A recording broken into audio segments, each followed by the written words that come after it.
आप देख रहे हैं फिर सुबह होगी न्यूज।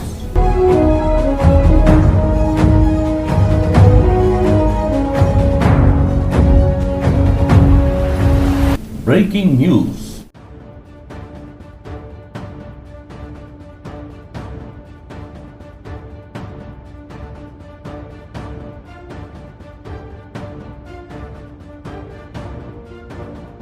नमस्कार, फिर सुबह होगी न्यूज़ चैनल में आप सभी का स्वागत है। मैं किरण जोशी ले चलती हूं आपको आज की कुछ ताज़ा तरीन खबरों की ओर।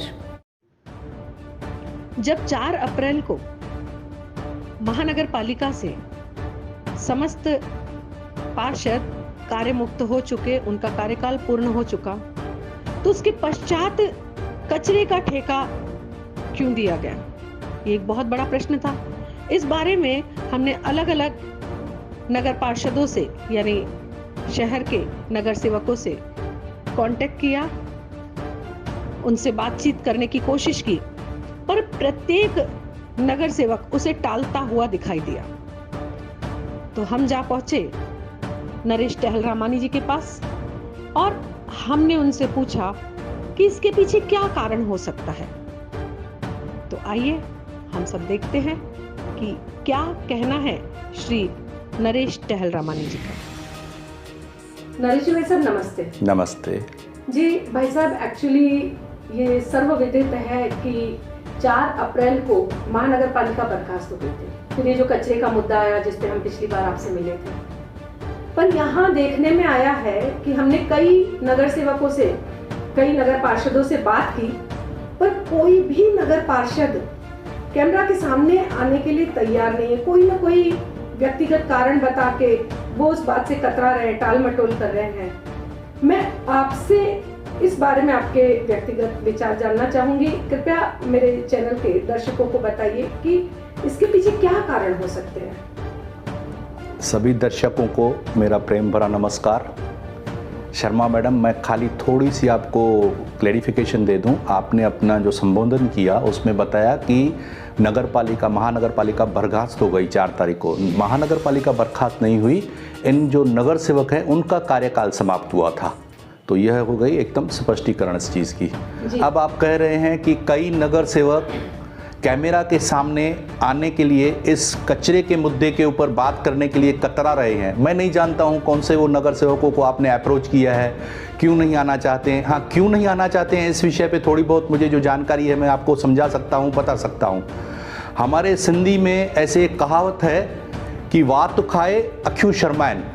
उसका अर्थ होता है, हिंदी में अगर अनुवाद करूं, कि मुंह खाता है तो आंखें शर्माती है।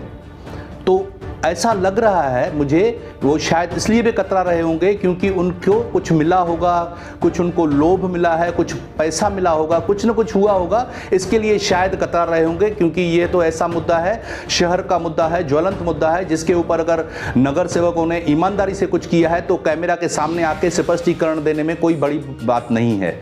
लेकिन जैसे मैंने आपको बताया, वो एक शायद संदेह दिखाता है, एक कारण हो सकता है। देखिए, जिस दिन इन नगर सेवकों की आखिरी तारीख थी, उनके कार्यकाल का आखिरी तारीख थी, उस दिन वो लोगों ने बैठ के, जैसे मैंने पहले के इंटरव्यू में भी आपको बताया था, मेरे शहर का चीरहरण कर दिया था। उन्होंने 4.5 लाख के रुपए के ऊपर जो रोज एक ठेकेदार को ठेका दिया था कचरा उठाने का शहर में से, विद द कंडीशन की 0 गार्बेज होगा। 0 गार्बेज तो कभी हुआ नहीं। मुझे तो ये लग रहा था कि उसका जो ठेकेदार है उसको ब्लैक लिस्ट किया जाएगा, लेकिन उनको 8.5 सवा 8 लाख का ठेका रोज का कचरा उठाने का, और वो भी 8 वर्षों के लिए दे दिया। उसमें उन्होंने सारे अपने पार्टियों के जो उसूल थे उससे सब कॉम्प्रोमाइज करके आपस में बैठ के इसको पारित कर दिया।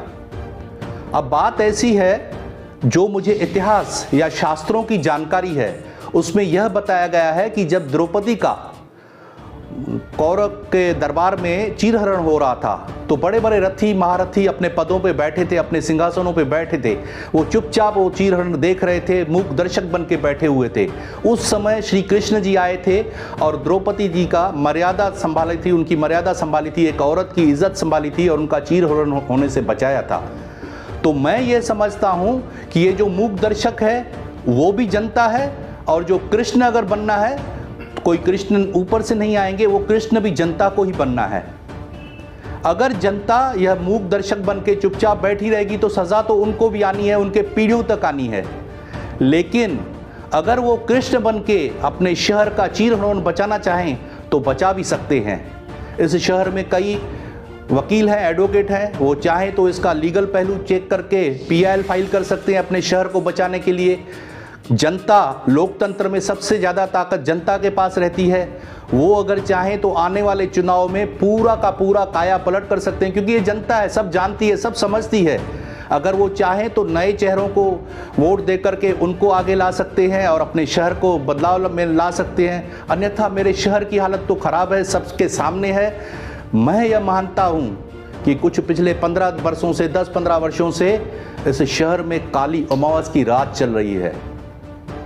लेकिन मैं आशावादी हूँ, एक दिन ऐसा भी आएगा, सुबह होगी, सूरज निकलेगा, उसकी किरणें मेरे शहर के ऊपर आएगी, मेरा शहर फिर चमकेगा, वो सुबह फिर आएगी।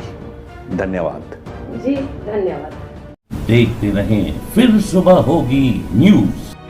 Please like, share, comment, love and subscribe to our channel.